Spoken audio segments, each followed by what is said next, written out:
আজকের টপিক হলো aspects of planets. যেমন আমরা গ্রহের দৃষ্টি বিচার করি, সেরকমই গ্রহ বা প্ল্যানেটসের অ্যাসপেক্টসও বিচার করতে হয়। Generally planet two planet aspects হয়, প্ল্যানেট টু কাস্পো বা হাউসও অ্যাসপেক্টস হয়। তা আজকে আমি কী কী অ্যাসপেক্টস আছে প্ল্যানেটসের সেটা নিয়ে আলোচনা করছি। প্রথমে হচ্ছে কনজাংশন। এক্ষেত্রে প্ল্যানেটের অ্যাসপেক্টস হয় 0 ডিগ্রি।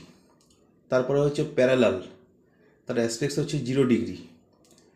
তারপরে অপোজিশন, তার অ্যাসপেক্টস হচ্ছে 180 ডিগ্রি। তারপরে ট্রাইন, তার অ্যাসপেক্টস হচ্ছে 120 ডিগ্রি। তারপরে হচ্ছে স্কোয়ার, তার অ্যাসপেক্টস হচ্ছে 90 ডিগ্রি।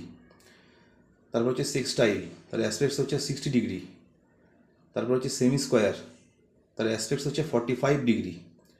তারপরে সেমি সেক্সটাইল, তার অ্যাসপেক্টস হচ্ছে 30 ডিগ্রি। তারপরে হচ্ছে কুইন্টাইল, তার অ্যাসপেক্টস হচ্ছে